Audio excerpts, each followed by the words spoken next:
بسم اللہ الرحمن الرحیم. السلام علیکم. کیپٹل ٹاک کے ساتھ حامد میر آپ کی خدمت میں حاضر ہے. آپ نے میثاق جمہوریت کا بہت ذکر سنا ہوگا. میثاق جمہوریت کیا ہے اور اس پر عمل درآمد کی بات کیوں کی جاتی ہے؟ کیا یہ پاکستان میں کسی نئے انقلاب کا پیش خیمہ ثابت ہو سکتی ہے؟ اور یہ جو میثاق جمہوریت ہے اس کی عمل درآمد کی راہ میں کون کون سی رکاوٹیں حائل ہو سکتی ہیں؟ اس اہم مسئلے پر آج ہم بات کریں گے. دوسری طرف آپ نے بلوچستان سے یہ آواز سنی ہے، مطالبہ کیا گیا ہے بلوچستان کے کچھ رہنماؤں کی طرف سے کہ سابق صدر پرویز مشرف کے خلاف غداری کا مقدمہ چلایا جائے.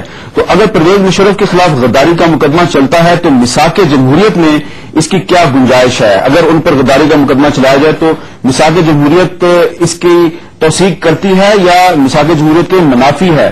ان تمام معاملات پر آج ہم گفتگو کریں گے. ہمارے ساتھ موجود ہیں جناب عرفان صدیقی صاحب، معروف دانشور ہیں، کالم نگار، جناب زاہد حسین صاحب، معروف سیکورٹی اینالسٹ ہیں، جناب انصار عباسی صاحب جو نیوز کے ایڈیٹر انویسٹیگیشنز ہیں، اور لاہور میں ہمارے ساتھ موجود ہے جناب نذیر ناجی صاحب، کسی تعارف کے محتاج نہیں، معروف دانشور اور کالم نگار ہیں. عرفان صدیقی صاحب، پہلا سوال میں آپ سے کروں گا. آپ کے خیال میں یہ جو میثاق جمہوریت ہے اس پر اگر عمل درآمد کیا جائے تو کیا صرف یہ فائدہ ہے کہ ماضی میں فوج کی سیاست میں مداخلت کا راستہ روکا جائے گا یا کوئی انقلاب پاکستان میں آ جائے گا؟ دیکھیں جی، میں تو میثاق جمہوریت کو بذات خود ایک بڑی انقلابی دستاویز سمجھتا ہوں. آپ جانتے ہیں کہ مسلم لیگ نون میں اور پیپلز پارٹی میں کتنی دوریاں رہی ہیں، کتنے فاصلے رہے ہیں، تصادم رہا ہے، لیکن جلاوطنی کے دنوں میں آج سے کوئی 3 سال قبل جب دونوں قائدین ملے اور اس دستاویز پر دستخط کیے، اور یہ 1-2 دن کا کام نہیں ہے، پورے 2 سال یہ ایکسرسائز ہوتی رہی. رضا ربانی صاحب تھے ادھر سے، سفر عباسی صاحب تھے، احسن اقبال تھے، اسحاق ڈار صاحب تھے، اور اس کے بعد پھر غوث علی شاہ صاحب نے اسے دیکھا، اعتزاز احسن صاحب نے اسے دیکھا، پھر دونوں قائدین نے دیکھا. بڑی لمبی ایکسرسائز ہوئی. یہ انقلابی دستاویز ہے جس نے ماضی کو سامنے رکھتے ہوئے مستقبل کا ایک ڈھانچہ تجویز کیا. یہ سوچا کہ کیا کیا رکاوٹیں پڑی، عدلیہ کے معاملات میں کیا کچھ ہوتا رہا، آمریت کیا کچھ کرتی رہی، جمہوریت کس طرح پٹڑی سے اترتی رہی، باہمی چپکلشوں کا کیا نتیجہ نکلا. ایک ایک چیز کو کھنگال کے انہوں نے فیصلہ کیا کہ آئندہ ہمیں موقع ملے گا تو ہم یہ کریں گے. مسلم لیگ نے جب 2008 کا الیکشن لڑا تو یہ ذکر کیا کہ ہم چارٹر آف ڈیموکریسی پہ عمل کریں گے.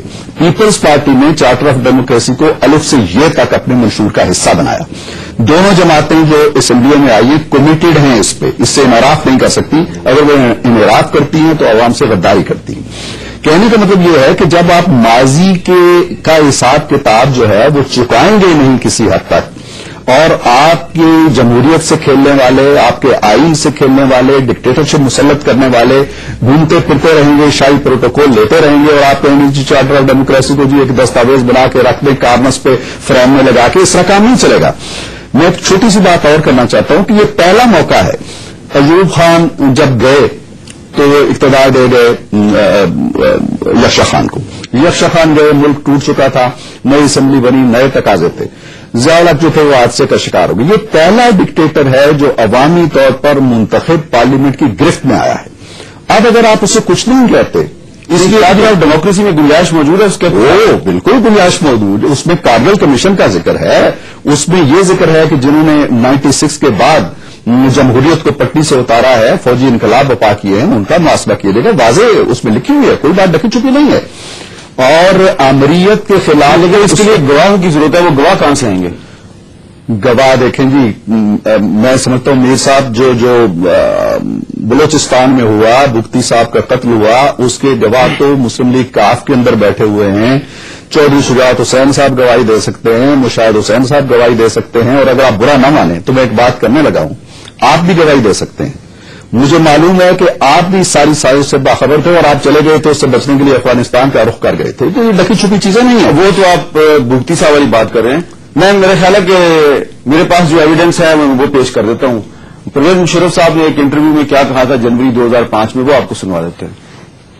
بلوچستان میں کچھ سب نیشنلسٹ، کچھ نیشنلسٹ کہتے ہیں اپنے آپ کو، اور ہم ان کو دیکھ رہے ہیں. میں ان کو وارننگ ہر دفعہ دیتا ہوں، اور میں آپ کے تھرو بھی وارننگ دیتا ہوں کہ don't push us.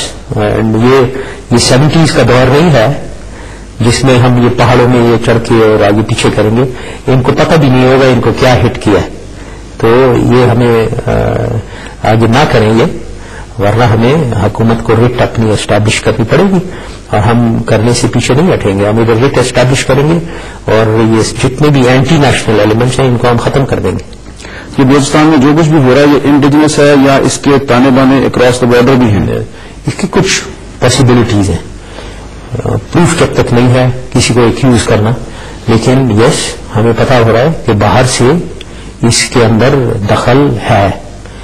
Financially weapons آتے ہیں اور پیسہ ادھر آتا ہے اور پاکستان کے اگینسٹ ایکٹیویٹیز کو انکریج کیا جاتا ہے.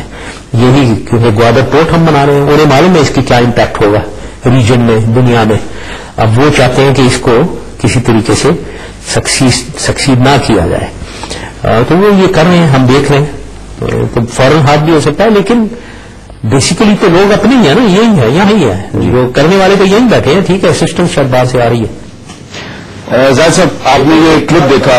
حمد مجھے اجازت دیں، جسٹ چھوٹی سی بات. میں یہ کہہ رہا تھا بھٹی کا ذکر میں نے کیا تھا کہ ایک انڈیویجول کو قتل کرنے کا کرائم ہو سکتا ہے لیکن اس کے نتائج ہم بھگت رہے ہیں. جامعہ حفصہ کو دے، لیکن اصل جرم اس کا یہ ہے کہ اس نے 12 اکتوبر کو فوجی بغاوت کی، اس نے 3 نومبر کو ایک اور فوجی بغاوت کی. 12 کو بھی کہہ دیں کہ چلیں انڈیمنیٹی مل گئی تھی.